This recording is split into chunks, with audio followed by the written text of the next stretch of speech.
Roxana Maracineanu face aux auditeurs d'Europe 1. Lionel Rousseau.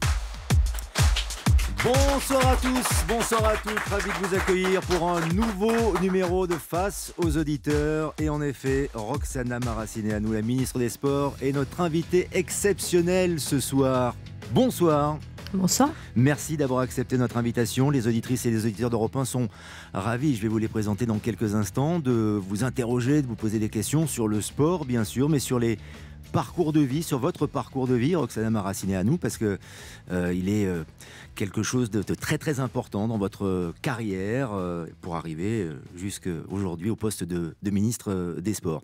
Ce sont tous d'ailleurs des sportifs et des sportives accomplis. Ils viennent d'un petit peu partout en France, de différentes catégories socio-professionnelles. Il y a notamment Julie Drouin. Bonsoir Julie.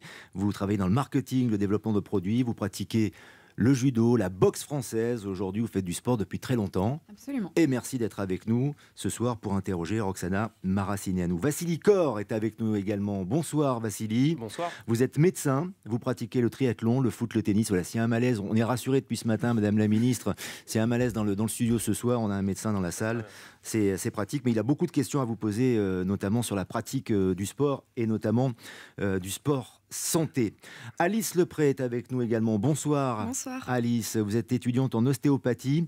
Vous pratiquez également la boxe française et vous avez beaucoup de questions à poser à Roxana Maracineanu. Malek Boukerchi est avec nous. Bonsoir Malek. Bonsoir. Vous êtes philosophe et conteur, mais également marathonien de l'extrême. Vous avez fait des choses incroyables dans votre vie, dans votre carrière. Et vous dites que si on ne pratique pas le sport dans le quartier, on n'est pas crédible. C'est un moyen de sociabiliser, c'est une école de la vie. Le quartier, c'est celui de Mulhouse. Tout à fait. Je le précise, puisque Mulhouse est une ville, évidemment, que Roxana Maracineanu connaît bien. Il a des questions à vous poser sur votre parcours à Mulhouse, votre parcours de nageuse, Madame la Ministre. Antoine Semeria est là également. Bonsoir Antoine. Bonsoir. Vous êtes avocat, vous êtes un passionné de rugby. Vous avez d'ailleurs joué au rugby. Vous jouez encore d'ailleurs ? Un peu moins maintenant. L'âge aidant, effectivement. Vous avez trop de travail. J'ai dû accepter le retrait des terrains. Voilà, tous les auditeurs et les auditrices sont là pour vous poser des questions. C'est le principe de ce nouveau numéro, de cette nouvelle émission sur l'antenne d'Europe 1, face aux auditrices et aux auditeurs d'Europe 1. On va commencer avec une thématique qui interroge beaucoup de monde, Madame la Ministre. Quelle place pour le sport de haut niveau en France ? Et c'est Antoine qui va vous poser la première question.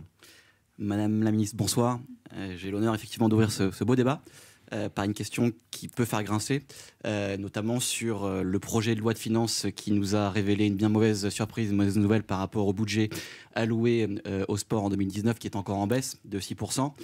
Je voulais savoir quelles étaient les mesures prises avec cette diminution de budget pour favoriser, aider les fédérations notamment qui parfois manquent de budget et comment faire pour être compétitif à l'aune d'un grand événement qui nous attend en 2024 pour être effectivement sur le devant de la scène en 2024 et permettre à ces petites fédérations d'avoir plus de budget, de permettre aux athlètes de pouvoir évoluer dans des bonnes conditions avec un appui suffisant pour permettre effectivement de meilleurs résultats. Alors, depuis que je suis arrivée au ministère, j'ai repris la réforme en cours initiée par Laura Flessel avec la création d'une agence nationale du sport qui va voir le jour courant avril. Et la création de cette agence a permis en fait de répartir l'argent différemment et le budget des sports de manière différente en séparant tout ce qui va être dédié au haut niveau de tout ce qui va être dédié à la pratique pour tous. Et à côté de cela aussi, il y a un budget qui reste dans le giron du ministère qui, lui, va être gardé pour la sécurisation des pratiques, des pratiquants et tout ce qui est la partie réglementaire et le financement des établissements publics qui appartiennent au ministère des Sports, comme l'INSEP ou les CREPS, qui doivent être financés sur la partie RH par le ministère. Sur le haut niveau, en fait, on a réussi à dégager 30 millions de mesures nouvelles, malgré effectivement des chiffres qu'on pouvait lire en baisse. Mais cette baisse était fictive, puisqu'en fait, c'était une ligne du budget qui avait été surévaluée l'année dernière, pas dépensée. Et effectivement, cet argent-là a été remis au pot global et réparti entre les autres ministères, parce que tout simplement, on avait surévalué une ligne qui était dédiée à l'URSSAF pour pouvoir payer les charges des arbitres et des juges, les charges qui en fait étaient sujets à une diminution, mais le ministère devait les compenser. Et en fait, ça a été surévalué. Il n'y a pas assez de juges et arbitres qui ont œuvré l'année dernière pour bénéficier de cette compensation. Et du coup, c'est pour ça que cette baisse de 6%, elle a été, si on regarde les chiffres, visible. Mais bien sûr, au moment du budget, tout le monde s'en est saisi pour dire le budget des sports baisse. Parce que tout le monde, et moi la première, nous avons envie que le budget du sport en France soit 3 fois, 4 fois plus important. Mais malheureusement, voilà, il n'y a pas que ça. Et finalement, heureusement qu'on attribue aussi de l'argent à d'autres causes en France qu'au sport. Mais voilà, le sport de haut niveau en France, sachez qu'il a toute sa place parce qu'aujourd'hui, à 1 an des Jeux, plus que jamais, on a envie que nos sportifs et nos entraîneurs, nos fédérations performent. Et on met tout ce qu'il faut en place, avec notamment, dans le cadre de cette agence, Claude Onesta, qui va pouvoir faire une sélection plus restreinte des sportifs médaillables pour Tokyo et puis plus loin pour Paris 2024. Et l'idée, c'est vraiment de subvenir à leurs besoins les plus simples, c'est-à-dire pouvoir les dégager de toute obligation d'études ou de travail pour qu'ils puissent s'entraîner pleinement et pouvoir bénéficier d'un minimum de 2 000 €, on pense. On va voir, parce qu'il faut qu'on évalue aussi les revenus des uns et des autres, parce qu'il y a des médaillables qui ont déjà des revenus, donc là-dessus, on ne va pas en rajouter. Mais pour tous ceux qui, justement, viennent des petites fédérations et ont ce potentiel de médaille, il faut qu'on leur assure les moyens pour vivre, en fait, de leur sport et pouvoir s'entraîner pleinement pour pouvoir se préparer. Parce que c'est ça, la clé, finalement. Ce n'est pas de donner de l'argent aux fédérations, mais bien de mettre le sportif et l'entraîneur au cœur de nos soucis, et c'est eux qu'on doit financer plus que les fédérations. En clair, il n'y a pas de problème de budget au ministère des Sports ou pour le développement de la pratique du sport ou du sport de haut niveau. Comme je l'ai dit, c'est sûr qu'on aimerait tous avoir 3 fois plus de budget, mais pas que dans mon ministère. Après, voilà, on est dans des contraintes budgétaires, avec une dette en France et des contraintes aussi imposées par l'Union européenne qu'on se doit de respecter. Donc aujourd'hui, avec la réorganisation que je suis en train de porter au ministère, l'idée, c'est de faire beaucoup mieux avec ce qu'on a aujourd'hui, de coordonner nos financements, les financements de l'État avec ceux des collectivités, et puis aussi d'y associer les entreprises. Et ça, c'est quelque chose de nouveau, parce qu'aujourd'hui, à l'aune des Jeux, il y a beaucoup de monde qui vient du privé, qui a envie de s'investir, et investir de l'argent aussi sur des dispositifs, qu'ils soient pour le sport de haut niveau, mais aussi pour le sport dans les quartiers, pour le sport social. Et on a envie de profiter de cet élan pour mettre tout cet argent ensemble, mieux coordonner les financements et arriver à éviter les doublons qui parfois existent. Et puis aussi faire en sorte que des associations qui ne savent pas remplir des dossiers pour aller postuler pour des financements à droite et à gauche n'aient qu'un seul guichet unique pour pouvoir venir demander des financements. Roxana Maracineanu, la ministre des Sports et l'invitée des auditeurs d'Europe 1. Question posée par Julie à présent. Bonsoir Madame la Ministre, excusez-moi. Je me permets de rebondir sur ce que vous disiez et la place qu'on accorde aux sportifs.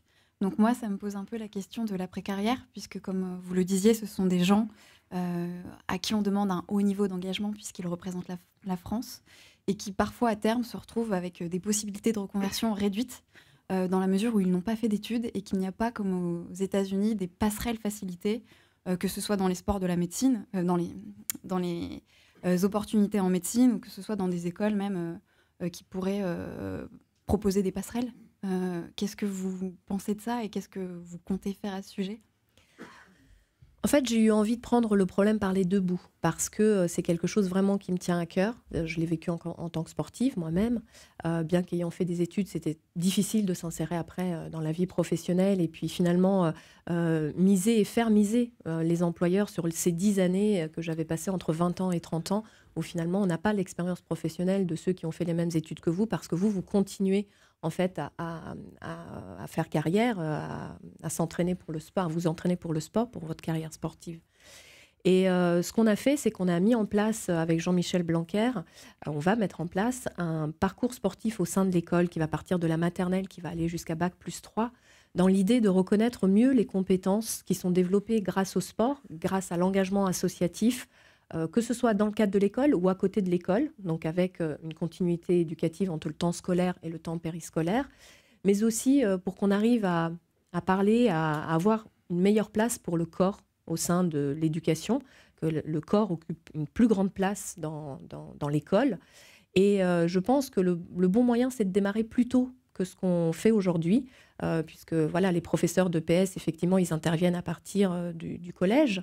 à un âge finalement très délicat, où en fait, voilà, les filles et les garçons n'ont pas forcément envie de se mélanger, de se mettre en maillot de bain, de vivre dans une mixité parfaite. Au contraire, c'est le moment où on va se retourner vers les vers les jeunes de même sexe. Et c'est à ce moment-là qu'on va vous demander de courir, de vous faire mal, de faire un effort physique. Et c'est pas, je pense, le meilleur moment pour mettre en place les bonnes habitudes. Je crois, et l'expérience des pays voisins aussi, notamment des pays nordiques, le montre, si on prend ces habitudes beaucoup plus tôt, dès la maternelle, dès la vie en famille, en fait, dès le premier âge, eh bien, ça deviendra quelque chose de naturel, et peut-être que cette image liée au sport sera moins une image de souffrance et de difficulté plus tard, parce qu'on remarque que beaucoup de gens décrochent aussi parce qu'ils se souviennent en fait du sport qu'ils ont fait à l'âge critique entre 10 et 14 ans. Donc nous, on a envie de démarrer très tôt ce parcours. Et puis derrière, c'est ce qui permettra aussi de valoriser ces compétences acquises grâce au sport, grâce à l'engagement associatif pour les sportifs de haut niveau, mais pas que, parce qu'il y a aussi des sportifs de bon niveau qui finissent par faire des championnats scolaires, universitaires, des universiades, et qui derrière en tirent vraiment un grand bénéfice personnel, mais à la fin, ils le mettent en évidence en bas du CV. Voilà, mes hobbies, c'est la boxe, le football et la randonnée, alors qu'on aimerait qu'ils puissent le mettre vraiment en avant. Et Jean-Michel Blanquer en est convaincu comme moi qu'un CV sport, ça devrait être mieux intégré dans un CV classique pour pouvoir mettre en avant tous les savoir-être qu'on peut acquérir grâce à l'engagement associatif et grâce à la pratique sportive. On reviendra sur cette thématique très importante de la valorisation du sport dans la société, dans l'éducation, le sport santé, bien sûr. On reste un tout petit peu encore un peu sur les sujets d'actualité concernant le sport de haut niveau. Avec vous, Vassili, pour une question à Madame la Ministre. Bonsoir, Madame la Ministre. Pardon. Il semblerait que lors de votre prise de fonction, vous avez eu un dossier à gérer assez rapidement. Qui a potentiellement été sensible pour vous. Est-ce que ça vous a mis dans une situation particulière? Il s'agit d'un dossier sur les postes de conseillers techniques régionaux.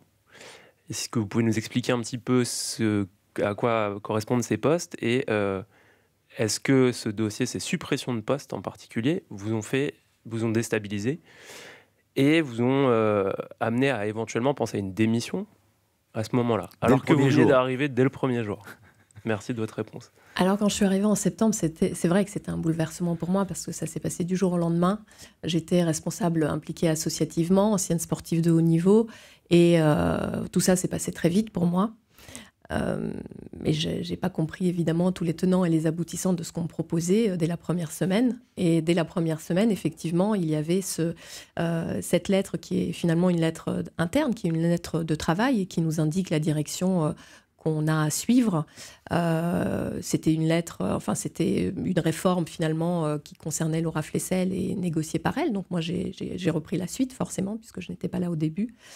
Et puis en y voyant plus clair, en réfléchissant à cette réforme, au fait que les fédérations doivent devenir plus responsables, mais aussi plus autonomes, finalement c'est vrai que ça passe par ça aussi, parce que je me rends compte que nous sommes le seul pays, peut-être en Europe et peut-être au monde aussi, où nous payons des agents de l'État, des fonctionnaires, pour être mis au service des fédérations. Ça n'arrive dans aucun autre pays. Il y a 1600 personnes. Donc ce ne sont pas uniquement des conseillers techniques régionaux, c'est aussi des conseillers techniques nationaux, ce qu'on appelle des CTS, qui travaillent dans différents métiers, donc qui encadrent de la formation et qui, la plupart du temps, font de l'ingénierie sur les territoires pour monter des projets sportifs, pour créer du lien entre les collectivités, entre les ligues, les comités, parfois entre les fédérations, mais pas assez à mon goût. Pour l'instant, ils œuvrent beaucoup pour leur propre fédération. Moi, je serais d'avis que grâce à l'agence, on puisse faire des projets beaucoup plus transversaux, justement grâce à eux. Et puis surtout, il y a une grande partie d'entre eux qui sont des entraîneurs. Donc dans un domaine totalement privé, puisqu'il y a aussi des entraîneurs qui ne sont pas fonctionnaires d'État. Et finalement, ce n'est pas tellement justifié qu'un entraîneur ou un éducateur soit un fonctionnaire d'État. Donc ce qu'on est en train de regarder aujourd'hui avec les fédérations, avec les CTS également, c'est une modification de leur moyen pas de leur statut, puisqu'ils vont rester fonctionnaires d'État. On ne peut pas revenir, ils ont ce qu'on appelle un droit d'option pour rester fonctionnaire d'État ou passer dans le droit privé. Mais c'est leur mode de gestion qui va changer. On va regarder ça avec les fédérations pour voir au cas par cas quelles seraient les personnes qui pourraient rentrer dans le giron des fédérations ou celles qui voudraient continuer à rester dans le giron de l'État.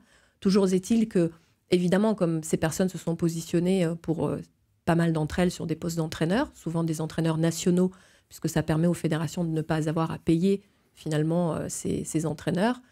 Donc du coup, ils sont sur des postes clés pour la performance, puisqu'ils encadrent souvent des équipes de France. Et il est hors de question qu'on supprime ces postes ou que ces personnes-là ne continuent pas à faire le métier pour lequel ils se sont formés et sur lesquels ils ont acquis énormément d'expérience.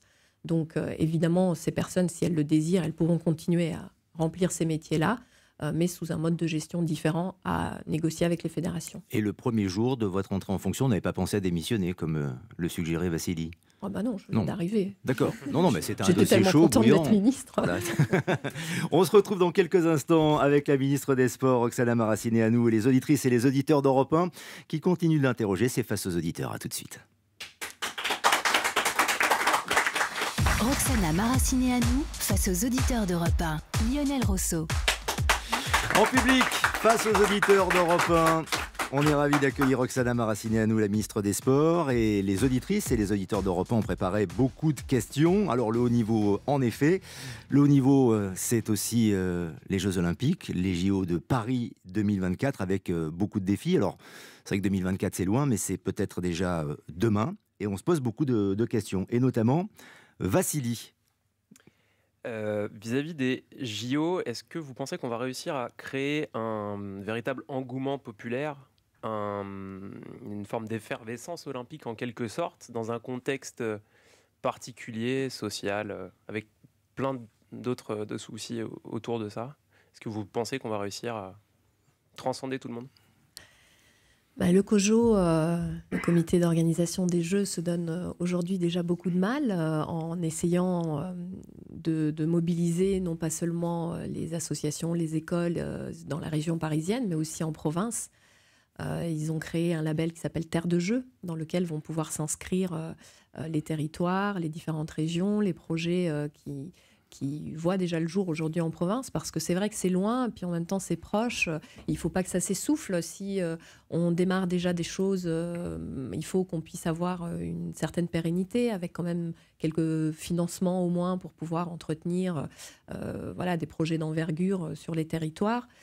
Il y aura aussi l'idée d'accueillir à plusieurs reprises des équipes internationales, parce que c'est ça aussi qui va animer et qui va faire vivre des dispositifs territoriaux. C'est des équipes étrangères qui vont venir s'entraîner, des liens qui pourront être créés entre les différentes fédérations, et effectivement que ces équipes soient accueillies dans des équipements. C'est l'opportunité que proposent les Jeux pour les territoires, c'est aussi de pouvoir rénover aussi beaucoup d'équipements sportifs un peu anciens, dans l'idée de recevoir le monde en France. Et c'est ce qui occupe aujourd'hui beaucoup l'esprit des collectivités. Avec l'Agence nationale du sport, dans chaque déclinaison territoriale, il y aura un volet Jeux olympiques et paralympiques, où seront étudiés que ce soit des investissements sur les équipements, mais aussi tout ce qui aura trait à l'animation territoriale, des mini-olympiades qui pourront se faire, des projets d'école où on va parler des Jeux olympiques, où on va parler plus de sport à l'école. Tout un programme qui s'appelle Génération 2024, dont beaucoup d'écoles se sont saisies aujourd'hui, des collèges, des lycées, mais on compte beaucoup aujourd'hui sur le premier degré, les primaires, voire les maternelles, pour que vraiment cet esprit des Jeux insuffle progressivement au sein des autres secteurs. On a aussi envie de parler, et là je me permets de parler un peu avec la voix de Tony Estanguet, qui est un peu plus grave que la mienne, mais de dire qu'ils ont vraiment envie de s'impliquer beaucoup sur l'environnement aussi, et avoir cette empreinte zéro carbone au moment des Jeux, mais aussi en amont des Jeux. Donc tous les projets aussi qui auront trait à comment associer le sport utile à une démarche environnementale. Toutes ces démarches, je ne sais pas, d'aller ramasser les papiers en forêt, tout en marchant, tout en courant, ou de pouvoir réfléchir à comment initier le premier geste écologique de la même manière qu'on va initier le premier geste sportif et se lever de son canapé et se mettre à aller faire un peu de marche ou un peu de course à pied. Ce sont des réflexions qu'on a et des projets qu'on subventionne finalement, qu'on soutient, qui vont aller dans ce sens entre inclusion et sport dans les quartiers, auprès des publics les plus fragiles, les intégrer grâce au sport, et puis travailler sur ce rapprochement entre le secteur de la santé et le sport, entre l'environnement et le secteur sportif. Question de Malek, toujours au sujet des JO de Paris 2024. Malek. Un peu à la Martin Luther King, je fais un rêve, parce que rien ne vaut un rêve pour créer le futur. Et vous avez évoqué donc les Jeux Olympiques et les Paralympiques. Moi, j'étais fasciné par les Jeux de Londres, surtout la retransmission des Paralympiques. Et je me dis, comme maintenant Paris veut se situer dans des Jeux durables et solidaires, histoire de créer une autre connexion, histoire donc peut-être de surprendre le monde, est-ce qu'il n'est pas possible, enfin, d'alterner dans ces Jeux Olympiques? Normalement, les Jeux Olympiques, c'est du sans-frontiérisme à tous les niveaux. Pourquoi ne pas alterner un jour Jeux Olympiques classiques et valides, et ensuite, enfin, en même temps, et non pas à côté, et non pas après, parce qu'on les oublie, ils sont à la 5e roue du carrosse, les Jeux Paralympiques, de telle sorte qu'on a cette émulsion, cette grande fête solidaire à tous les niveaux, et ça permettrait de surexposer ces gens qui ont beaucoup plus de mérite, il faut le dire, que nous, même pour tous les grands sportifs, que les valides. Est-ce que c'est pas possible, enfin? C'est vrai que ce serait mon rêve aussi, de pouvoir avoir une inclusion totale. Je crois qu'aujourd'hui, c'est plutôt pour des raisons marketing, et je vais me tourner vers Julie parce qu'elle va pouvoir peut-être le comprendre puisqu'elle vient de ce domaine. Mais le comité paralympique, en fait, c'est pas de ça dont aujourd'hui il rêve, parce qu'il a envie d'avoir un peu son statut à lui, le statut des Jeux paralympiques. Et même quand on en discute avec Marie-Amélie Le Fur, qui est aujourd'hui à la tête du comité national paralympique, eh bien, ils ont d'abord envie d'exister par eux-mêmes, pour eux-mêmes, et que derrière, peut-être, à terme, on puisse parler d'inclusion totale. Effectivement, aujourd'hui, on n'a pas la même couverture médiatique, mais vous avez vu, comme on l'a vu à Londres, qu'ils peuvent aussi finalement avoir leur propre retransmission, et que trouver aussi du coup des sponsors, parce que là derrière, il y a aussi tout cet enjeu-là de financement de ce sport, et d'avoir leur propre retransmission, ça leur permettra aussi d'avoir leur propre financement. Rien que nous, au niveau de l'État, eh bien, pour la première fois, on a vraiment accès un financement spécifique pour le CPSF, le Comité paralympique, qui n'est évidemment sans commune mesure, malheureusement, aujourd'hui avec le CNOSF. Il y a en fait cette double démarche, le sport paralympique qui intègre progressivement les fédérations valides, donc qui vont bénéficier aussi de tout l'appui, toute la logistique autour de la performance qui est aujourd'hui plus avancée. Donc il y a aujourd'hui 17 fédérations qui ont inclus leur discipline paralympique avec la pratique valide. Néanmoins, il reste une grande pertinence à ce que la FFH et la FFSA, donc le sport adapté et le sport handicap en soi, existent pour eux-mêmes, parce que tout ça, c'est une pyramide, et c'est pour ça que dans l'agence, on s'est battu pour qu'il n'y ait pas, comme en Angleterre, comme pour Londres, uniquement une agence qui traite du haut niveau, mais qui ait cette continuité entre l'accès à la pratique pour tous, et le haut niveau. Parce que c'est une continuité. On ne peut pas avoir du haut niveau si on n'a pas beaucoup de monde qui accède à la pratique. Et c'est encore plus vrai pour le sport handicap, parce que on peut pas... ce qu'on a envie aussi, on ne peut pas parler que du sport de haut niveau. On a envie surtout que toutes les familles qui ont des enfants porteurs de handicap, ils puissent avoir accès en fait à la pratique. Et aujourd'hui, c'est là-dessus qu'on va beaucoup travailler pour faciliter l'accès pour tous à la pratique. Lorsqu'on est porteur d'un handicap physique ou mental, et puis derrière, qu'on puisse appuyer, grâce aux fédérations valides aussi, à leur expérience acquise depuis de nombreuses années, beaucoup plus la performance paralympique. Question d'Antoine sur un sujet qui a fait débat ces derniers jours, concernant les nouvelles disciplines. Antoine, je crois que vous vouliez interroger la ministre. J'ai absolument rien contre le breakdance, au contraire, je m'y suis aventuré sans jamais voir le skateboard. Voir le skateboard, oui. Voilà. Mais l'exemple du breakdance m'a un petit peu interpellé. Déjà pour connaître véritablement la frontière entre l'art et le sport. Doit-on considérer le breakdance comme un sport olympique, qui plus est, pour le coup, au détriment d'autres disciplines qui ont un passé olympique plutôt glorieux, notamment je pense au squash ou au karaté, Pourquoi de tels choix alors que nous avions l'habitude de briller dans ces disciplines? Je comprends l'ouverture à certaines disciplines moins médiatisées. Donc voilà, je voulais savoir à quoi correspondaient ces choix et comment s'est fait justement le tri entre telle ou telle discipline. Voilà. Je crois que ces choix correspondent à des critères bien précis. C'était avoir des jeux qui arrivent en temps et en heure, donc pas avec des équipements supplémentaires à construire, et puis pas avec des coûts supplémentaires non plus. Donc le fait que ce soit 4 disciplines qui puissent être pratiquées en plein air quasiment, avec des équipements finalement pas trop coûteux, qu'ils soient aussi visibles et accessibles à tous, puisque tout ça, ça aura lieu en cœur de ville et pas dans un endroit fermé. Donc de dire aussi, voilà, les jeux, c'est pour tout le monde, c'est ouvert, comme peut l'être l'épreuve du marathon, mais comme c'est en longueur, c'est un peu plus difficile à suivre. Là, tout va être ramassé, tout va être visible, spectaculaire. Effectivement, on voulait, je pense, des épreuves nouvelles, innovantes, qui puissent être spectaculaires, et puis surtout l'innovation et le modernisme dans le sens où on veut s'adresser finalement, sortir des frontières olympiques quelque part, et du sport.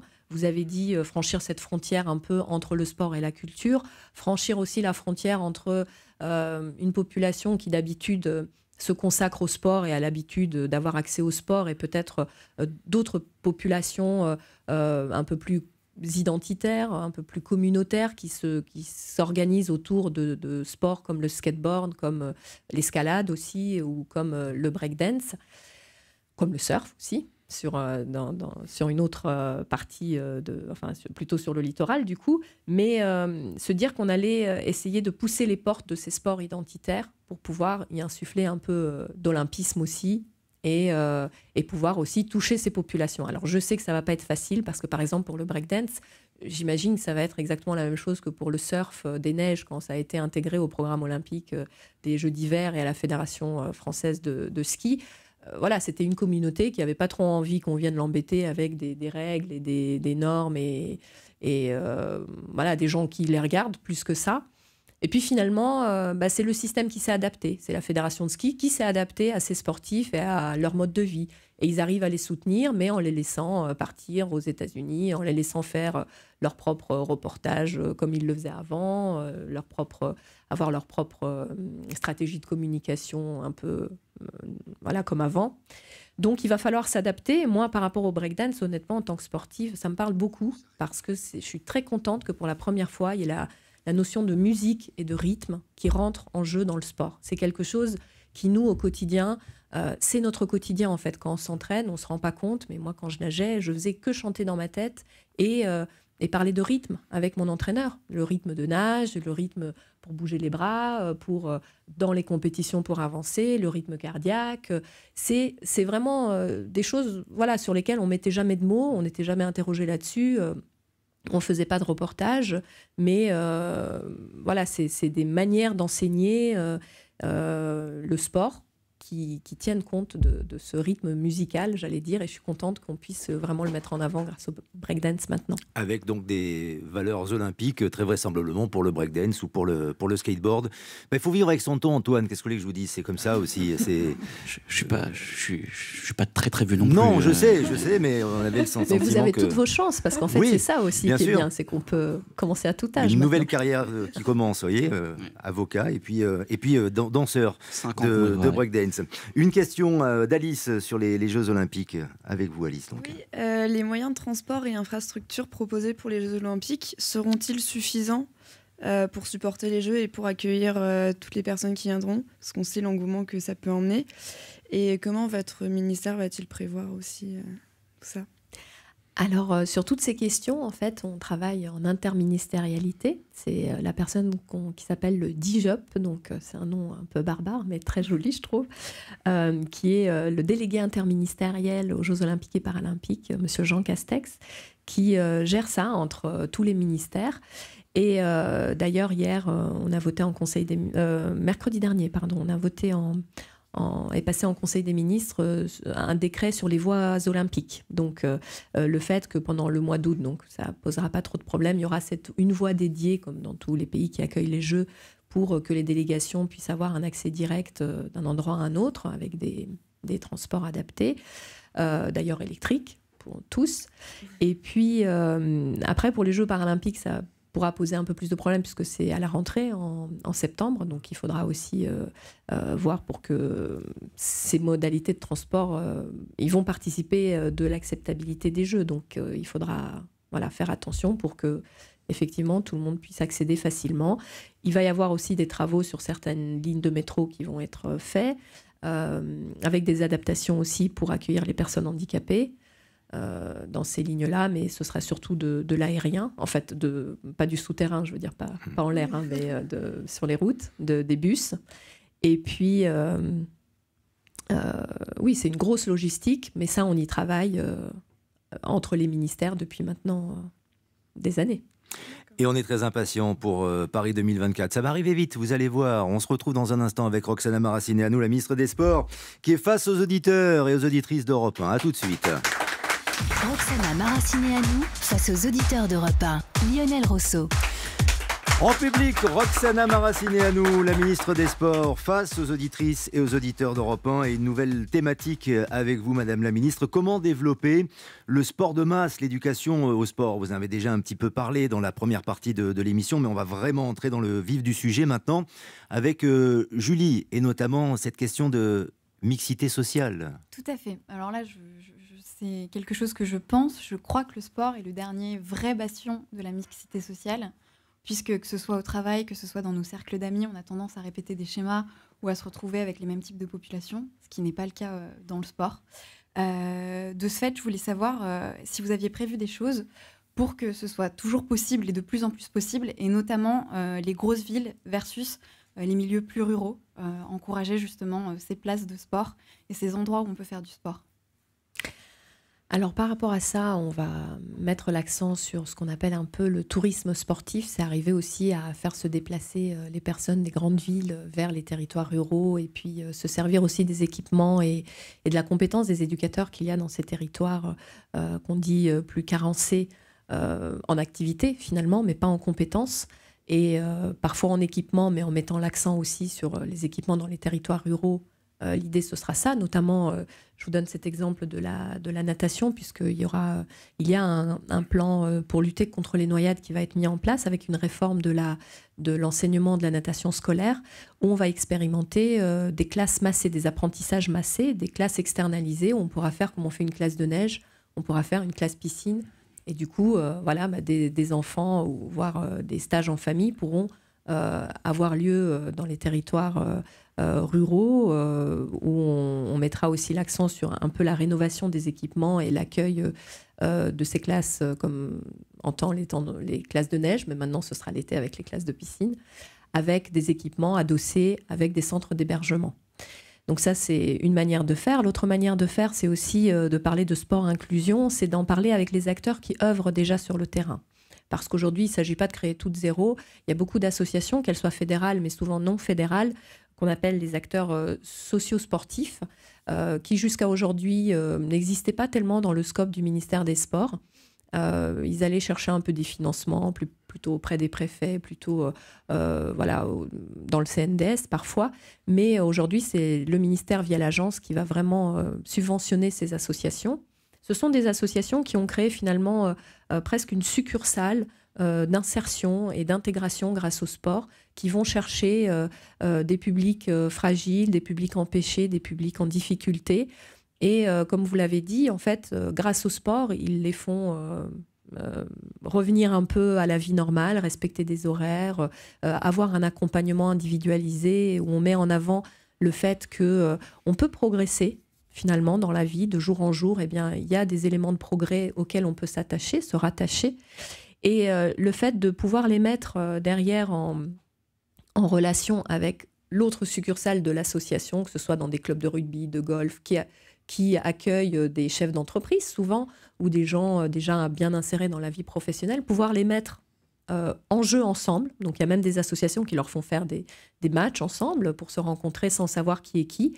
Ou alors aussi sous la forme de job dating où ils vont se rencontrer. Eh bien, parfois, ces jeunes arrivent directement en emploi grâce à ça, grâce à vraiment cette action associative, ou bien intègrent une formation, qu'elle soit par apprentissage ou une formation scolaire classique. Ça permet de raccrocher beaucoup de jeunes à la vie sociale d'abord, et puis derrière à la vie éducative et professionnelle.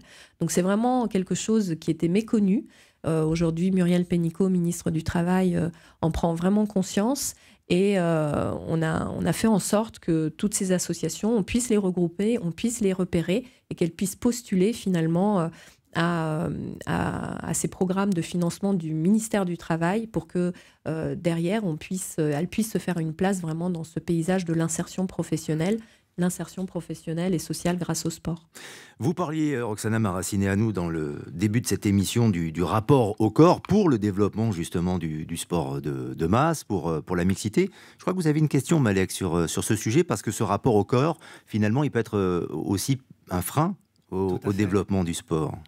Tout à fait, Lionel, et ça sera l'occasion de rebondir sur la notion de mixité qu'a évoqué Julie, parce que la mixité, c'est pas que dans le sport, c'est aussi à l'école, un des plus grands lieux par excellence de la mixité.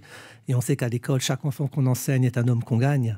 Et la question qui se pose aujourd'hui, et vous l'avez un peu évoqué en introduction, mais j'aimerais avoir un peu plus de précision sur comment revaloriser cet enseignement du sport. Parce qu'on est dans des sociétés assez paradoxales. Jamais le sport n'a occupé autant l'espace médiatique. Dès qu'il y a une information, dès que les journaux s'ouvrent, c'est que du sport, essentiellement.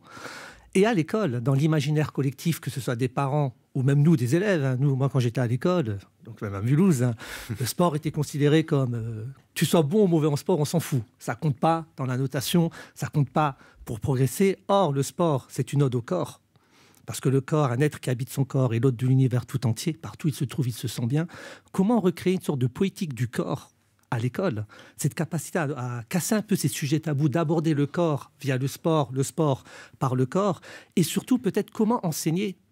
C'est ce qui manque, parce que quand on fait du sport à l'école, c'est du sport physique. Quid du sport cérébral?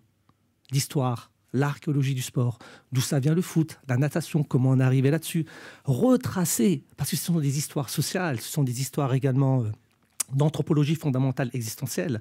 Qu'est-ce qui est prévu pour redonner encore plus de matière et de corps à cette matière qu'est le sport, pour pouvoir montrer aux enfants que quand vous pratiquez du sport à l'école, c'est pas juste pour se défouler, mais il y a une vraie philosophie par derrière. Moi, je suis hallucinée. J'ai participé à la semaine olympique au mois dernier. Et puis, j'ai discuté avec des professeurs, des instituteurs d'école qui ont redécouvert, en fait, effectivement, l'intérêt de parler du sport dans les autres matières, puisque c'est le but de cette semaine olympique. C'est voilà, qu'en anglais, on puisse faire le portrait plutôt de Kylian Mbappé que de je ne sais pas qui, que plutôt quand on fait son exposé, qu'on puisse parler quand on s'entraîne, quand on va à la piscine 3 fois par semaine, qu'on puisse faire un exposé dans l'école de ce qu'on fait dans le cadre sportif, plutôt que de parler du Corcovado, quand on est tout petit et qu'on a besoin justement de se réconcilier avec nous-mêmes, avec nos différents temps de vie, quand on a besoin d'une unité corporelle pour pouvoir se lancer dans un apprentissage. Je trouve que ça, c'est essentiel de pouvoir faire le lien entre ce qu'on vit à l'extérieur et ce qu'on vit à l'école, d'une part, et qu'on soit reconnu, comme vous l'avez si bien dit, dans son unité, dans son intégralité, d'arriver à réconcilier le corps et l'esprit, et qu'on ne rejette pas une partie de ce qu'on est en disant « bon, ça, c'est pas important, de toute façon, l'important, c'est que tu sois assis derrière ta table et que tu regardes le tableau ». Alors, il y a des instituteurs qui arrivent très bien à le faire, et puis d'autres qui n'ont pas été peut-être sensibilisés à ça dans leur formation. Donc, ce qu'on aimerait faire, c'est pousser aussi dans la formation des instituteurs, puisqu'il y aura une réforme de cette formation prochainement à mener, cette sensibilisation encore plus loin. Il y a dans le cursus des instituteurs des points sur lesquels il faut appuyer, notamment toute la partie scientifique, des mathématiques et tout ça, qui aujourd'hui n'est pas beaucoup abordée. Mais il y a aussi cette partie du corps et du sport, et pourquoi c'est important que l'enfant à la maternelle et en école primaire arrive à bouger, et pas seulement à la maternelle en fait, mais que même à l'école primaire, on puisse favoriser voilà, plus de déplacements dans la classe, plus de travail en groupe, et puis derrière, qu'on puisse aussi se rendre compte que traiter des sujets, des matières censées vous développer voilà, l'intellect, qu'on puisse le traiter par des sujets beaucoup plus faciles d'abord, et le fait que les enfants le connaissent et le reconnaissent plus facilement, ça va leur permettre de rentrer beaucoup mieux et beaucoup plus facilement dans les apprentissages, je pense. Mais avec l'augmentation peut-être du coefficient du sport au collège, au lycée, pour l'obtention des diplômes, comme ça peut se faire aussi à l'université aux États-Unis, oui, ou aussi, le modèle allemand avec la pratique du sport l'après-midi. Mais je pense que c'est que des... Tant qu'on n'aura pas abordé le vrai problème qui est celui que Malika a abordé, on aura beau faire X classes sportives de plus ou augmenter la notation du sport à l'école, je pense que ça ne suffira pas. C'est vraiment une prise de conscience de fond qu'il faut faire.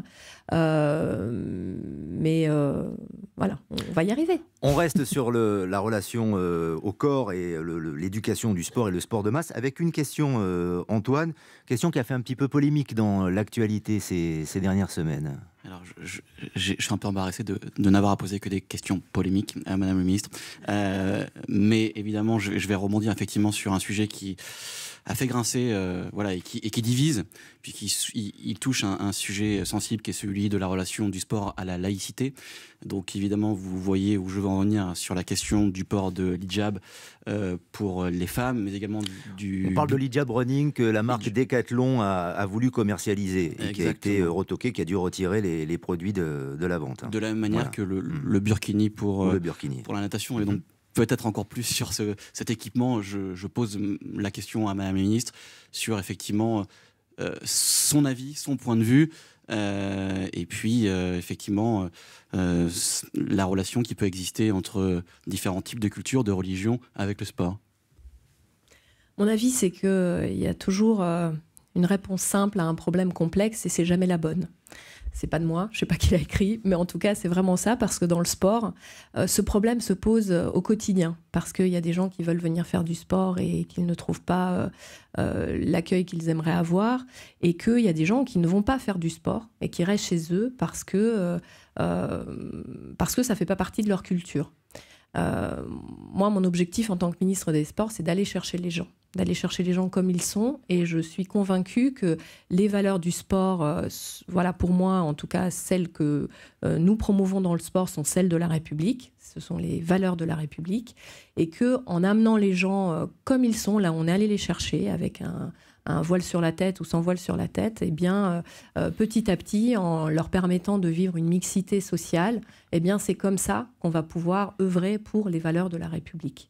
Voilà, alors après, il y a d'autres points de vue. Ça, c'est le mien, c'est celui que du sport, finalement. Mais sachez que ce problème-là se pose et il y a beaucoup d'éducateurs qui sont face à ces problématiques, que ce soit dans les piscines, dans les associations sportives. Nous, on a une forte action au ministère des Sports, une des plus fortes d'ailleurs, dans le plan contre la radicalisation qui a été proposé par le Premier ministre. Donc, nous avons au quotidien des discussions sur ces problématiques avec nos éducateurs sportifs et nos encadrants dans les associations. Donc on est en plein dedans. C'est pour ça que ça mérite vraiment plus même qu'une émission de radio ou qu'une simple réponse à une question, mais un vrai débat de fond. Mais voilà, pour ceux que ça intéresse, je les invite vraiment à venir, parce que s'ils y sont confrontés, c'est que ça les intéresse, à venir participer à ces débats que nous organisons avec le ministère des Sports. Cela veut dire que vous n'êtes pas contre le port du burkini pour faire de la natation ou du hijab, du déploiement ou du développement marketing d'un hijab running, comme ça a été baptisé par la marque Decathlon pour la pratique du sport. Là, en l'occurrence, c'était un voile qu'on pouvait mettre pour aller courir tout seul, ou donc en groupe. Ça vous offusque pas? Je pense qu'il n'y a pas de... Ce qui a offusqué, c'était que ce soit une marque, un magasin qui puisse mettre ça en avant, alors que ce n'était pas un magasin religieux et que c'était un magasin qui vendait des habits de sport, et qu'effectivement, dans les habits de sport, il n'y avait pas lieu d'avoir ça a permis une forme de démocratisation du sport quand même, non? Si on peut trouver ça... Moi, c'est sur ce point-là que je me suis exprimée, parce que je suis pour la démocratisation du sport et je suis pour le fait qu'on puisse permettre à tous de pratiquer du sport, qu'on ait la tête couverte ou pas couverte, et que derrière, le fait de ramener ces personnes-là dans un groupe où elles vont être... je le sais parce que vraiment, j'y ai œuvré. J'ai fait de la natation vraiment qui travaillait sur l'aquaphobie avec des publics empêchées et vraiment jamais mises en lien avec l'eau, avec le milieu aquatique, et qui petit à petit sont venues parce qu'on était entre femmes, mais il n'y avait pas que des femmes dans la piscine, mais là, dans ce cours-là, il n'y avait que des femmes parce que il y avait beaucoup de femmes qui venaient après l'accouchement, donc c'était un créneau spécifique. Et le fait d'avoir pu mélanger plusieurs types de problématiques dans la piscine, où elles venaient en maillot de bain, parce que c'était le règlement de la piscine qui l'imposait. On a découvert des femmes et des cultures avec lesquelles on ne serait jamais rentré en contact, en fait, si on n'avait pas proposé ce type de créneau négocié, j'allais dire. On se retrouve avec la ministre des Sports, Roxana Maracineanu, dans quelques instants, face aux auditeurs et aux auditrices d'Europe 1. À tout de suite. Roxana Maracineanu face aux auditeurs d'Europe 1. Lionel Rousseau. Avec la ministre des Sports, Roxana Maracineanu, face aux auditeurs d'Europe 1, 5 auditeurs sélectionnés qui ont travaillé, comité de rédaction, rédaction des questions. On a beaucoup réfléchi à cette émission avant de vous accueillir, Madame la ministre, sur des thèmes évidemment passionnants, qui vous passionnent mais qui les passionnent également. Ce sont des pratiquants de sport émérites pour certains. Il y a 2 jeunes femmes, vous l'avez constaté parmi nos auditrices aujourd'hui. Le développement du sport féminin, ça c'est un sujet dont on parle depuis de nombreuses années, la fameuse parité, la mixité. Est-ce que ce développement est aujourd'hui inéluctable? Alice, je crois que d'ailleurs quand on en a parlé tout à l'heure en conférence de rédaction, le terme inéluctable, ça vous déplaisait un tout petit peu. Mais bon, c'est un terme générique qu'on va conserver et vous allez pouvoir poser votre question à Roxana Maracineanu. Oui, ma petite question, c'est selon vous, est-ce qu'une différence sport féminin, sport masculin doivent être faits? Est-ce que le sport doit avoir un genre finalement? De mon expérience, non, parce que en fait, j'ai commencé dans le milieu associatif en montant vraiment une association pour les femmes et par les femmes. Et je me suis rendu compte que effectivement, les hommes venaient rechercher autre chose dans le sport que les femmes. Et j'ai dû adapter finalement ma manière d'enseigner. Donc je dirais qu'il y a des enseignements dans des pédagogies qui pourraient être genrées, mais du fait des attentes des uns et des autres. Et ces attentes, finalement, elles sont dictées par le moment que vivent ces publics. C'est vrai que les hommes ont plus l'habitude finalement de pratiquer. Ils ont eu un accès depuis le plus jeune âge plus facile que les femmes. Et du coup, peut-être que maintenant, ils sont plus à même de se tourner vers des pratiques un peu plus compétitives, un peu plus en groupe. Alors que les femmes que moi j'ai rencontrées, eh bien, c'était pour la première fois qu'elles revenaient au sport depuis très longtemps. Et elles venaient surtout pour des raisons de santé, de bien-être, de convivialité. Et du coup, ça demande effectivement pas la même manière d'enseigner. Maintenant, sur la question générale de l'accès des femmes de manière égalitaire ou des représentations, peut-être aussi qu'on peut avoir de certaines disciplines. Moi, j'ai vraiment envie de me battre contre ça parce que, d'une part, j'ai un petit garçon qui adore danser et il a pu danser dans une association jusqu'à l'âge de 4 ans et puis que derrière, il a pu trouver de place en fait pour danser. Si ce n'est au breakdance, mais le breakdance, on peut en faire qu'à partir de 10 ans parce que ça demande vraiment une motricité adéquate. Mais à partir entre 5 ans et 9 ans, là, il ne peut plus en faire parce qu'en fait, il n'y a que des filles.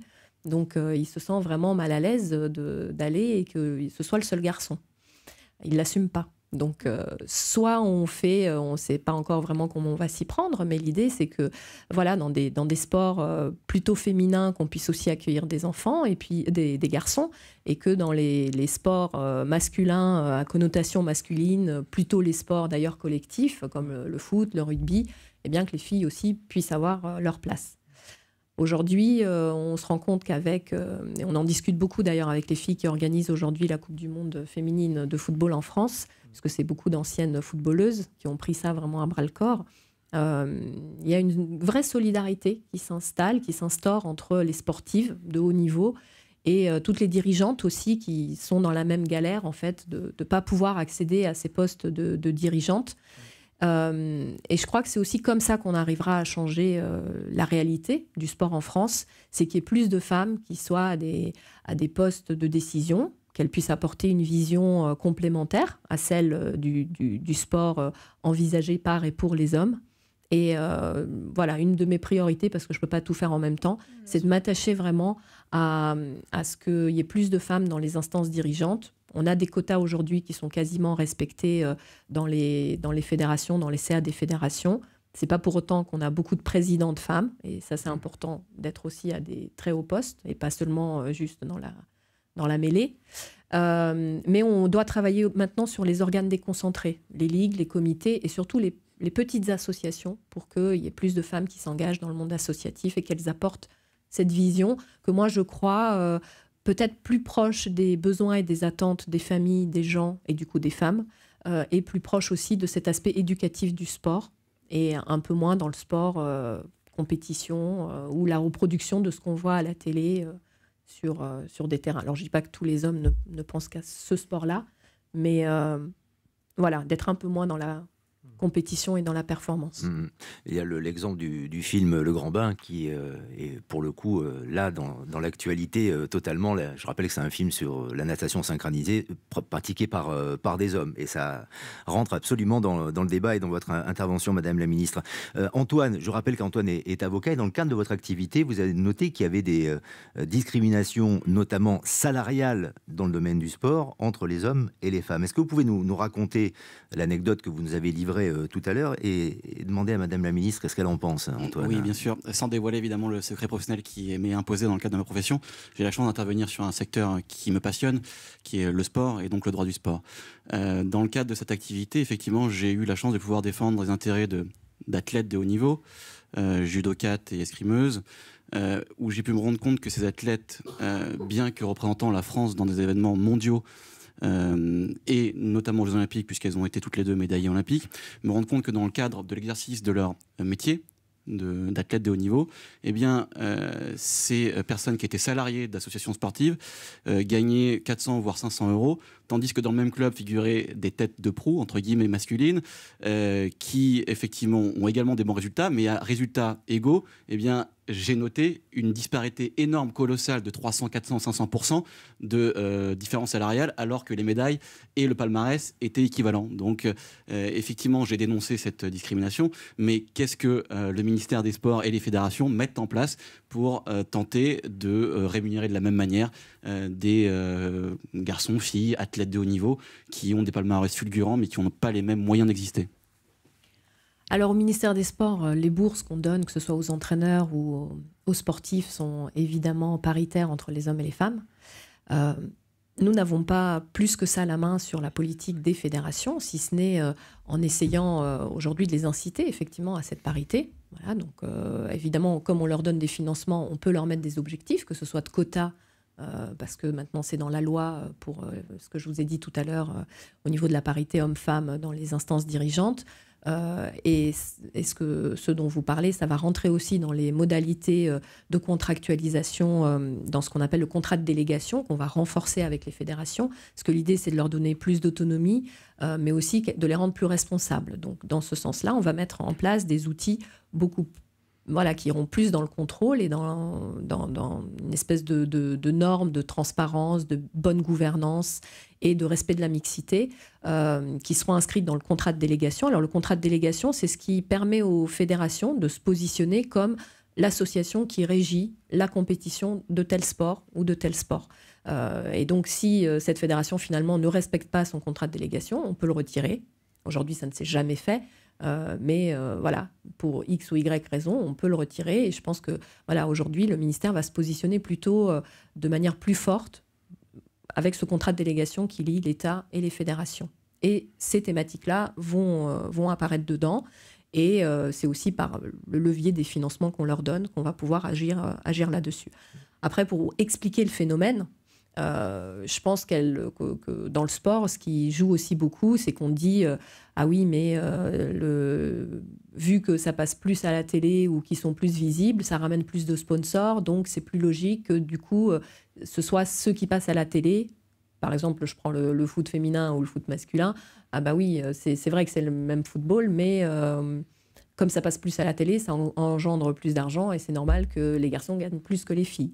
Ou ce qu'on dit aussi, c'est comme les filles, elles n'ont pas beaucoup de résultats, c'est normal qu'on ne les fasse pas passer à la télé. Donc, c'est aussi en agissant sur tout le reste, c'est-à-dire le fait d'aider les filles à performer, qu'on va plus pouvoir donner la possibilité d'avoir cette excuse-là.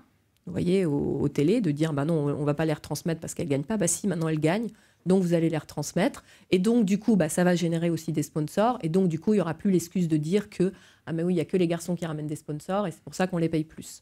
Donc tout ça, c'est aussi un cercle qui se tient par lui-même et il faut voir à quel moment on peut rentrer dans le cercle pour agir pour le rendre vertueux et pas l'inverse. Concernant la parité dans le sport, le développement du sport féminin, Vassili a une suggestion, une proposition à vous faire. Vous allez voir, c'est très pratique, c'est une idée pour vous, madame la ministre. Qu'est-ce que vous pensez du sport mixte ? Personnellement, je connais qu'un seul sport mixte, il y en a certainement d'autres, mais moi je connais le tennis et le double mixte. En dehors de ça, est-ce que vous avez d'autres propositions, d'autres idées ? Est-ce que vous pensez que la mixité dans la pratique du sport même peut se développer et a une place en France, éventuellement ? Il y a beaucoup de disciplines qui sont allées vers ça, mais plutôt sur, par exemple, la natation qui a mis en place des relais mixtes. Après, je ne pense pas que ça ait un intérêt sportif parce que finalement, on mélange des choses qui ne peuvent pas être mélangées. En fait, on ne peut pas mettre en concurrence un homme et une femme quand il s'agit de force physique. On peut les mettre, mais pas dans le même type de catégorie. Vous voyez, par exemple, permettre à des hommes qui sont en catégorie amateur, du coup, de rentrer en compétition avec des femmes qui aujourd'hui concourent à haut niveau, c'est possible et je trouve ça intéressant, et pour les unes et pour les hommes qui se mélangent du coup. Mais voilà, le sport, il est fait de catégories, que ce soit au sein d'un même sexe. Ben voilà, quand on est amateur, après professionnel, après super fort, il faut admettre qu'il y a des catégories dans lesquelles on peut se mesurer les uns aux autres. Puis après, entre les hommes et les femmes, il s'agit aussi d'une différence physique. Après, je suis sûre qu'il y a des sports, comme par exemple les échecs, où on peut faire de la mixité, ou je pensais le plus tir à aussi. moins des sports individuels, mais plus des sports collectifs. On ferait des équipes mixtes. Il y a eu d'ailleurs à l'occasion et à l'initiative du Variété Club de France cette semaine, justement pour lutter contre les violences faites aux femmes, un match organisé à Reims. C'était un match de foot mixte, des hommes et des femmes ensemble. Je trouve que c'est une très bonne initiative, on pourrait le mettre en place, même peut-être de manière compétitive, mais il faudra adapter les règles pour que les filles elles puissent avoir la balle aussi. Hein. Parce que je sais comment c'est dans les cours de récré, hein, quand on joue avec les garçons. Hein. On va se retrouver dans quelques instants avec Roxana Maracineanu, la ministre des Sports, et les auditrices et les auditeurs d'Europe 1. À tout de suite. Roxana Maracineanu face aux auditeurs d'Europe 1. Lionel Rousseau. Et toujours en public avec Roxana Maracineanu, les auditrices et les auditeurs d'Europe 1. 5 auditeurs d'Europe 1 recrutés, retenus, sélectionnés pour poser des questions pertinentes. Ça va bien pour l'instant, Madame la Ministre. Super. C'est parfait, c'est parfait. Ma Vous meilleure avez le temps de émission vous de radio. exprimer. Ah bah parfait, très bien, on le retient. On va garder ça. On va arriver quand même sur un sujet alors qui est effectivement très médiatique, très populaire, qui passionne totalement les foules, mais qui s'éloigne peut-être un petit peu des valeurs du sport santé ou du sport olympique. C'est le football professionnel masculin. Paris Saint-Germain, Marseille, la Ligue des Champions, il y a beaucoup d'émoi, ça suscite énormément d'émotions. Antoine a une question à vous poser sur ce sujet. Allez-y Antoine. Oui, j'ai adoré le parcours, évidemment. J'ai été le fan numéro 1 de la ministre des Sports lorsqu'elle brillait aux Jeux mondiaux et olympiques. Et je me disais, le nombre d'heures de sacrifice, le nombre d'heures de travail, pour, a priori, sans que vous ayez probablement à dévoiler la rémunération correspondante à tout ce travail, mais je me dis qu'aujourd'hui, effectivement, il y a une disproportion entre les salaires qui peuvent être versés dans les sports collectifs, et notamment dans le football, et les salaires qui peuvent être versés pour les disciplines individuelles amateurs, et notamment pour performer dans le cadre des Jeux Olympiques ou dans le cadre de championnats du monde. Donc ma question était très simple, c'est de savoir si vous pensez, votre opinion, par rapport aux salaires exorbitants des footballeurs, vous choque-t-il ? Est-ce que valoriser, rémunérer des joueurs pour aller applaudir à la fin du match les supporters vous choque ? La fameuse prime d'éthique. Voilà, la fameuse prime d'éthique. Voilà. Est-ce que vous pensez qu'il y a trop d'argent finalement dans le football ? Oui, je crois que de toute manière, il y a trop d'argent dans ce secteur-là du football, mais pas seulement sur les salaires, mais aussi sur les prix auxquels sont vendus les matchs. Voilà, et cette concurrence où finalement... qui est finalement stérile parce qu'on va arriver à faire à ce que finalement plus personne n'ait même accès aux au match, quoi, à force de les vendre comme ça tellement cher et qu'il y ait une surenchère au niveau des droits télé. Et c'est ces droits télé-là, finalement, qui engendrent le fait qu'il y a beaucoup d'argent à redistribuer aux joueurs et que, après, voilà, tant mieux pour eux s'ils gagnent beaucoup d'argent, mais la fédération, en tout cas française de football, qui gère aussi, du coup, qui a un contrat avec la Ligue professionnelle de football, arrive à récupérer quand même une grande manne d'argent de la part de la Ligue qu'elle redistribue au sport amateur. Et ça permet aussi à la Fédération française de football de se positionner. Moi, quand j'ai rencontré Noël Le Graët, c'est vrai que c'était plutôt un chef d'entreprise qu'un président de fédération. On peut les considérer comme vraiment un vrai acteur économique du sport. Et je crois qu'ils sont prêts aussi à contribuer. Et je ne dis pas ça négativement. Au contraire, quand je dis un chef d'entreprise, c'est parce qu'ils sont prêts à contribuer aussi pour le développement des autres disciplines et des autres sports. Alors, ça ne va pas se faire du jour au lendemain, mais voilà, par exemple, là, quand on parlait des filles qui allaient peut-être affluer au moment de la Coupe du Monde sur les terrains et qu'elles n'allaient peut-être pas avoir assez de place parce qu'il n'y a pas encore assez de terrain. L'idée, c'est vraiment d'aller dans ce sens, de construire encore plus de terrains de foot et de permettre la pratique pour tous de manière plus importante. Et puis aussi d'envoyer ces jeunes filles vers d'autres sports collectifs, peut-être le hand, le basket, le rugby, pour diffuser. J'ai eu des discussions avec Noël Le Graët pour monter des stages pendant les vacances scolaires où on pourrait, grâce au football, repérer les enfants, par exemple, qui ne savent pas encore nager et puis les mettre sur des cours de natation dans des stages pendant les vacances scolaires. Donc, vous voyez, une espèce de collaboration entre cette fédération de football qui est au summum du sport en termes d'image, en termes marketing, en termes financiers, et voir les synergies qu'elle pourrait créer avec le sport en général amateur, mais aussi les autres disciplines pour pouvoir diffuser en fait le succès qu'elle capte. Alors maintenant, voilà, si je me mets à la place des sportifs, c'est sûr que c'est super de gagner des millions. Après, ça dure un certain temps. C'est sûr que quand on a gagné des millions derrière, si on gère bien son argent, on en a pour toute la vie. Mais il n'y a pas que ça dans la vie, en fait. Hein. C'est finalement bien aussi d'avoir vécu une vie professionnelle peut-être moindre grâce au sport, mais que derrière, on arrive aussi à pouvoir avoir une insertion professionnelle et personnelle intéressante dans la vie. Et voilà, mais je pense que c'est pas forcément les plus heureux, les footballeurs, en lien avec l'argent qu'ils gagnent, parce que c'est vrai que c'est pas en lien direct avec le bonheur que peut procurer le sport. Voilà. Alors justement, dans l'actualité, il y a un feuilleton qui est le feuilleton de l'affaire Rabiot, ce joueur du Paris Saint-Germain, Adrien Rabiot, qui est en délicatesse avec son club puisque celui-ci ne veut plus le faire jouer alors que peut-être le Paris Saint-Germain en aurait eu besoin. Il a entamé un bras de fer. Et dans le quotidien L'Équipe cette semaine, sa maman, qui est aussi son conseil, vous a interpellé, Madame la Ministre. Elle s'étonne que vous ne soyez pas intervenue sur ce dossier pour défendre son fils. Est-ce que vous pouvez le faire ce soir ? Alors, je n'ai pas ce pouvoir-là. Comme je disais déjà, on ne peut pas tout faire parce que les journées ont 24 heures. Et puis, surtout, on ne peut pas intervenir. Voilà, on peut pas. C'est pas parce qu'on est ministre des Sports qu'on peut intervenir dans le sport professionnel ou sur des cas bien particuliers. Voilà, c'est des choses à régler entre le club et cette personne et cette famille. Et puis plus largement avec la Ligue de football. Elle estime que c'est une injustice et que dans ce cadre-là, vous auriez pu peut-être au moins communiquer ou prendre position sur le sujet. Elle l'estime, elle a le droit de l'estimer. Oui, pas vous en tout cas. Très bien. On reste sur la partie solidaire. Vous évoquiez tout à l'heure la fédération, la Ligue, le football professionnel qui reverse de l'argent au football amateur. Vous allez encore plus loin, vous, Malek, sur cette solidarité.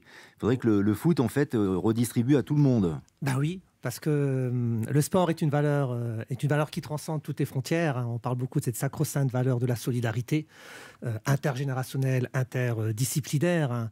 Et c'est vrai, il y a une sorte d'hubris, donc c'est deux mesures dans le football, mais c'est valable aussi pour les Jeux Olympiques. On ne l'a peut-être pas évoqué, mais aussi une deux-mesure dans les Jeux Olympiques où il y a beaucoup d'argent à tous les niveaux. Et la question qui se pose, et vous l'avez un peu évoqué, Madame la Ministre, c'est le foot a une telle puissance de feu financière. Ils ont une telle responsabilité sur le plan des valeurs, sur le plan de faire grandir. Quand je dis grandir, c'est en deux mots. Grandir et grandir en un seul mot nos enfants. Comment le foot, est-ce qu'il n'y a pas moyen sur le plan politique Carrément. Je ne vais pas parler comme de la taxe Tobin qu'on avait évoquée à un moment donné pour les transactions financières, ça ne s'est pas fait. Mais est-ce qu'il n'y a pas moyen d'imposer et d'inciter ces instances dirigeantes du football mondial et national à réellement aider tous ces autres sportifs qui galèrent comme pas possible, parce qu'il y a plein de sports mineurs qui sont aussi bien dans l'engagement, dans la discipline, dans l'intensité, et qui n'ont pas vraiment les moyens. Vous, le ministère, vous êtes limité en moyens, alors qu'à côté, il y a des fédérations qui ont une puissance de feu extraordinaire et qui peuvent redistribuer cet argent de manière, entre guillemets, généreuse, parce qu'on transcende des valeurs du sport, hein, et que la vie est faite de partage, et qui permettrait de redorer un peu aussi le blason de ce sport qui est mis à mal aujourd'hui, hein, de par des comportements, hélas, pas toujours aussi joyeux qu'on peut voir sur un terrain de foot. Hein. Alors qu'on aime ce sport, parce que ça reste tout de même un sport qui transcende toutes les émotions. Malek veut ponctionner le football, en fait, Madame la Ministre. Qu'en pensez-vous? Je pense que ça n'a pas besoin de passer par la loi. Ça a besoin de passer par la concertation, par des solutions qu'on peut trouver ensemble. Figurez-vous que dans ma 2e semaine au ministère, la FIFA est venue nous voir pour nous dire, voilà, on a de l'argent, on a beaucoup d'argent, on aimerait collaborer avec vous. On aimerait collaborer sur des dispositifs à développer en France, en Afrique, dans d'autres pays. Évidemment, des projets qui concernent le foot, prioritairement, parce que c'est notre ADN et on a envie d'encore plus développer le foot et d'encore plus parler de notre sport. Mais on est preneur aussi pour agir pour des causes humanitaires, qui vont d'ailleurs au-delà du sport. Donc, moi, j'y crois beaucoup à cette association du monde économique autour du sport. Et c'est ce qu'on veut faire avec l'agence du sport, c'est de reconnaître, en fait, ces bonnes volontés des entreprises aujourd'hui à engager et à s'engager dans ce débat. Alors, je ne suis pas naïve, évidemment, c'est parce qu'il y a les jeux en ligne de mire. Mais vous voyez, ils viennent nous voir, nous. Il y en a beaucoup qui vont voir le COJO aussi parce qu'ils sont intéressés en termes d'image pour avoir le nom et se faire de la pub grâce à la retransmission des jeux. Mais il y a aussi beaucoup d'entreprises qui veulent investir leur responsabilité sociale et environnementale avec le sport, dans le sport, avec le mouvement associatif et grâce aux dispositifs qu'on va pouvoir construire ensemble. Le monde de l'entreprise avait déjà mis en place des choses, que ce soit des événements d'ampleur populaire, que ce soit des choses dans les quartiers, que ce soit des choses pour des publics fragiles ou en difficulté. Et là, le fait de pouvoir travailler main dans la main avec eux, de pouvoir finalement proposer aussi à nos acteurs historiques, que sont les clubs et les fédérations, cet appui et cet accompagnement pour dire venez, au lieu de chercher vous-même vos sponsors et de ne pas savoir comment vous y prendre, on va se mettre tous ensemble autour de la table, on va modifier ce qui doit l'être au niveau de la loi, parce que parfois, pour une entreprise, pour investir, parfois il faut monter les plafonds de mécénat, il faut, pour que les entreprises fassent faire du sport à leurs salariés, il faut réfléchir à comment détaxer peut-être certaines installations sportives qu'on mettrait en place dans des entreprises. Donc il y a des petites choses qui peuvent être du domaine de la loi, mais je crois qu'aujourd'hui, on n'a jamais encore fait vraiment l'effort de parler du sport tous ensemble. Est-ce que c'est ce qu'aujourd'hui on veut faire? Toujours dans le cadre du football, une question d'Alice. Oui, moi c'est par rapport au scandale du racisme suite à la Coupe du Monde. Le ministère se doit de protéger les sportifs. Et qu'est-ce que vous allez mettre en œuvre justement pour qu'il n'y ait plus de scandales comme on a pu entendre après la Coupe du Monde Je crois que vous faites allusion notamment à des déclarations. On disait que les Français n'étaient pas les origines en tout cas, et ça va sans doute vous parler, n'étaient pas très très françaises. Certains se sont dit que les Français avaient des origines plutôt africaines et que c'était pas vraiment les champions du monde français. Oui. Voilà. Donc et puis le racisme dans sa globalité aussi, Madame la Ministre, avec les cris de singe et les insultes racistes qu'on peut entendre régulièrement sur tous les stades d'Europe. Oui, pour la première partie de la question, je crois que ça tient aussi à la méconnaissance de ce qu'est le peuple français, de se creuser de mixité des origines. Et j'en suis la première concernée, puisque moi je suis née en Roumanie, je suis arrivée en France à l'âge de 9 ans. Et effectivement, si ça ne se voit pas sur ma couleur de peau ou à l'oreille avec un accent particulier, je me gêne jamais de le dire lorsque je suis à l'étranger. D'ailleurs, les gens sont très surpris de savoir qu'on peut être ministre alors qu'on est né à l'étranger. Donc voilà, le fait déjà d'incarner ça moi-même, je m'en sers dès que je peux pour pouvoir promouvoir le fait que la France est un creuset des cultures et puis et des origines. Et puis effectivement, l'autre aspect qui est beaucoup plus problématique, et encore là, ça touchait pas au racisme, mais simplement à ce qu'on s'autorise à dire dans un stade. J'étais au match OM-PSG, et je vais pas répéter ici les insultes que j'entends dans les cris des supporters qui sont soi-disant là pour encourager leur équipe, alors qu'ils passent leur temps à dire voilà, des insanités sur l'autre équipe. Enfin, moi, je trouve qu'on se permet, dans le milieu du football, de faire des choses qu'on ne peut pas se permettre par ailleurs. Donc, effectivement, on est en train de réfléchir avec la présidente de la Ligue et le président de la Fédération de football pour voir comment on peut faire ça. On va réunir les instances du supporterisme bientôt et évidemment, je vais porter ce message. Les supporters sont des éléments très importants dans un stade de foot parce que c'est vraiment le 12e homme du match et il faut qu'il le reste et il faut que ce soit une fête parce que c'est une fête sportive. Mais on ne peut pas se permettre de se dire qu'on va emmener nos enfants au stade et entendre de telles choses dans un stade de football, quoi. C'est juste pas admissible. Et là, on ne parlait pas de couleur de peau ou de cris de singe, mais c'était... Voilà. C'est édifiant. Je vais pas le Vous avez été là. choqué. Très bien, oui, on a compris. Enfin, en tout cas, on imagine. On se retrouve dans quelques instants avec Roxana Maracineanu, ministre des Sports, sur l'antenne d'Europe 1 et les auditrices et les auditeurs. À tout de suite. Roxana Maracineanu face aux auditeurs d'Europe 1. Lionel Rousseau. Et la dernière partie de notre émission, ça passe vite. Face aux auditeurs et aux auditrices d'Europe 1, Roxana Maracineanu, on va revenir maintenant sur votre parcours de vie, votre parcours d'individu, mais votre parcours de championne également. Il y avait beaucoup de questions. Alors évidemment, malheureusement, avec le temps qui nous est imparti, on ne peut pas être exhaustif et vous poser toutes les questions. Et je m'en excuse évidemment pour nos 5 auditrices et auditeurs qui avaient encore beaucoup de questions à vous poser, mais on va prendre un peu de temps quand même pour revenir sur ce parcours atypique. Et Vassili, vous avez été interpellé par les souvenirs que pourrait avoir Roxana Maracineanu de sa jeunesse, sa petite jeunesse roumaine. On va dire que j'ai donc, 2 questions. La première, c'est une sur vos origines et la pratique de la gymnastique en Roumanie. Savoir si vous aviez des souvenirs particuliers de ce niveau-là et d'une école de la gymnastique différente de celle Car ça a été votre française, premier sport. Puisque ça a été le premier sport que vous avez pratiqué.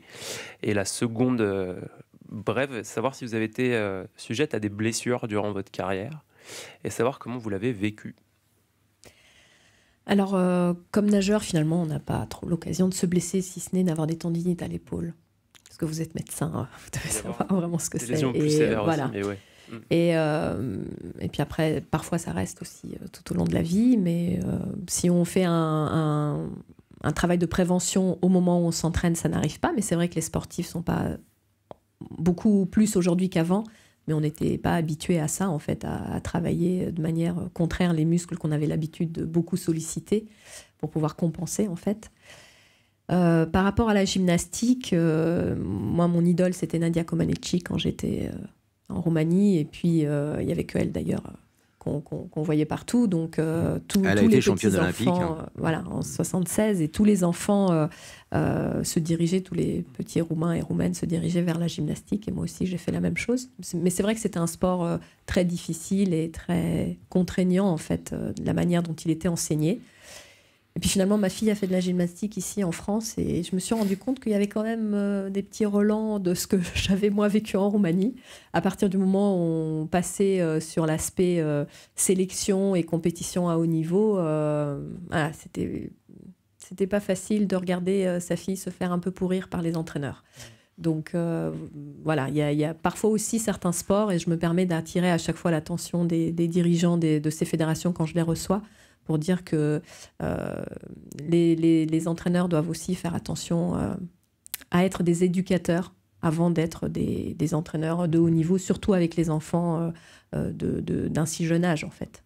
Pourquoi vous avez basculé sur la natation ensuite ? Parce que, en fait, c'était ce rapport avec les entraîneurs qui nous entouraient qui était vraiment trop compliqué, trop difficile, trop contraignant. Et c'était pas le cas en natation parce qu'en fait en natation on les a pas tout le temps sur le dos, ils nous donnent la consigne et puis après on fait 400 mètres, 800 mètres, 1500 mètres, on les voit pas, donc on les entend pas et on peut se chanter des jolies chansons dans sa tête. Voilà, c'est ça, le rapport à la musique. Pourquoi le dos ?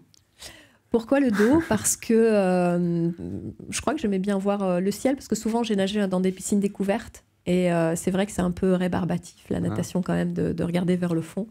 Et au moins, quand on regarde un peu en l'air, ça change.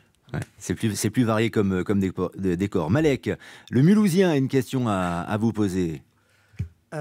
Effectivement, en tout cas, nous à Mulhouse, on était extrêmement fiers. On a souvenir de votre arrivée. Moi, j'ai souvenir, on est à peu près, entre guillemets, presque de la même génération. Quand vous êtes arrivé, il y avait 2 grands sports rois à Mulhouse. Hein. C'était le FCM, le foot, et le MBC, le basket, qui aujourd'hui ont hélas disparu en termes de sport de haut niveau.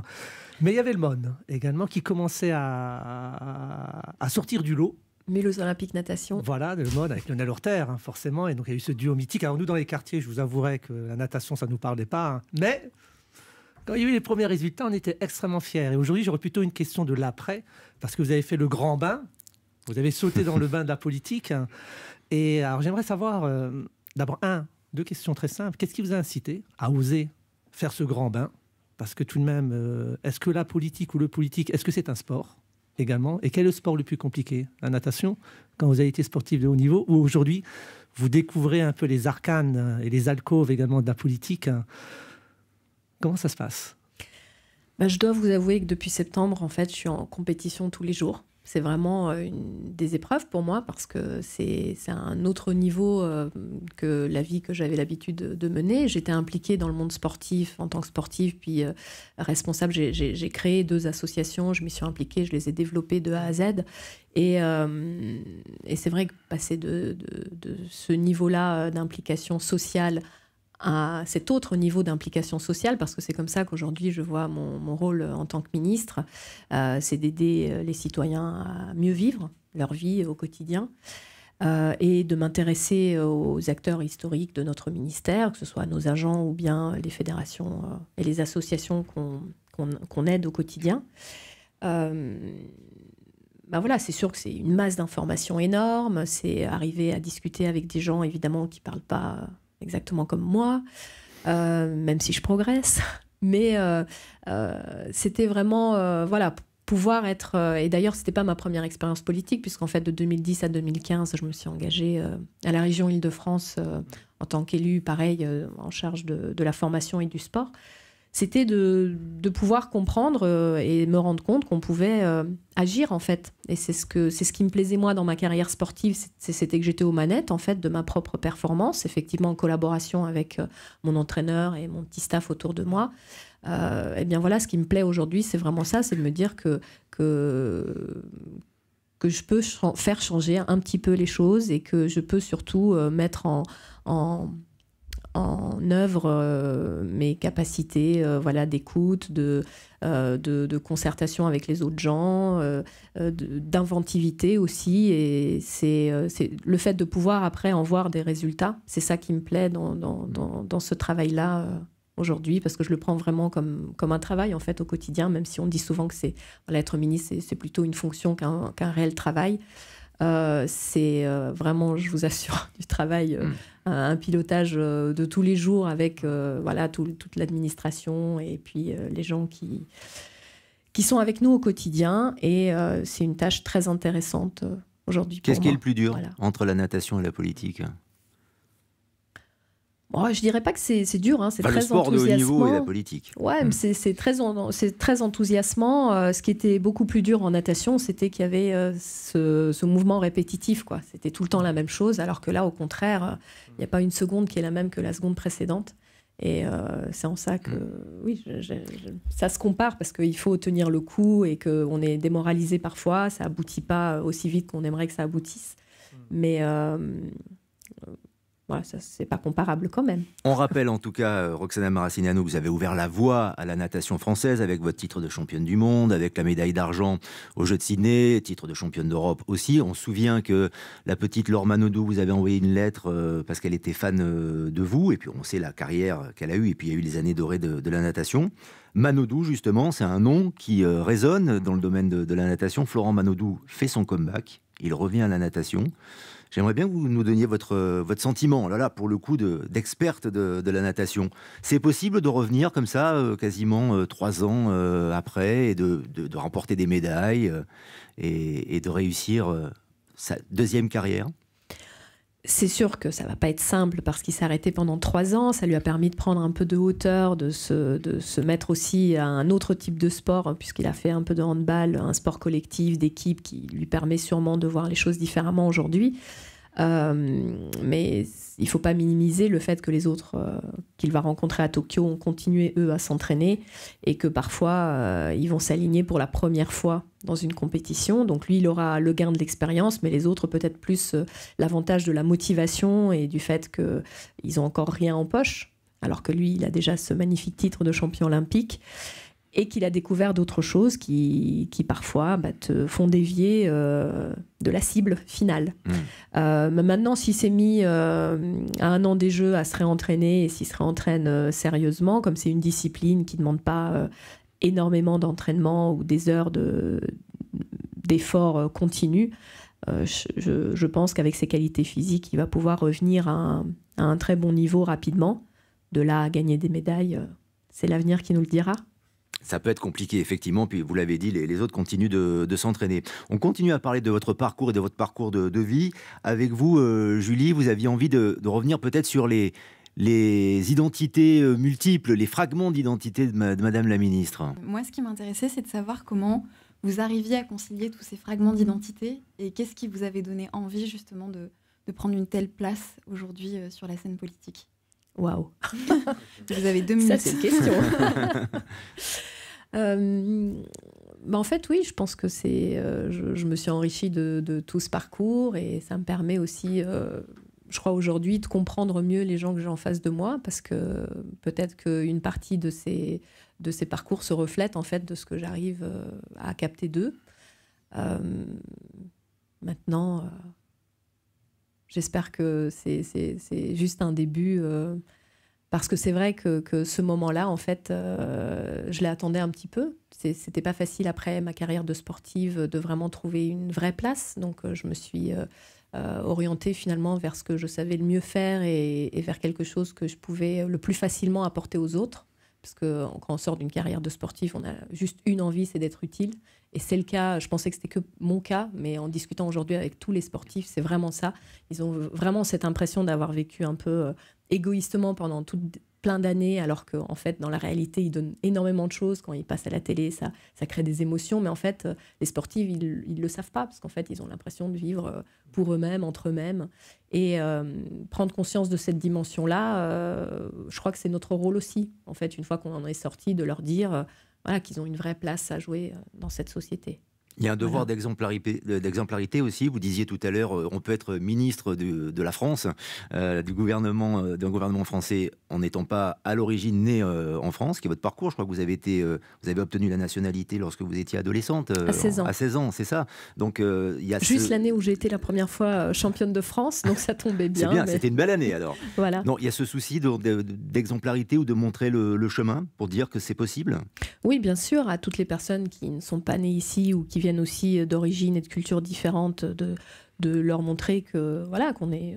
Mais d'ailleurs, c'est pas que mon cas, hein, c'est le cas de tous les autres ministres dans ce gouvernement. On est des gens comme tous les autres gens. On n'est pas au-dessus des autres. Au contraire, je pense que ce sont des personnes très accessibles que moi j'ai rencontrées dans ce gouvernement, à commencer par le président de la République, le Premier ministre et tous les autres ministres, franchement.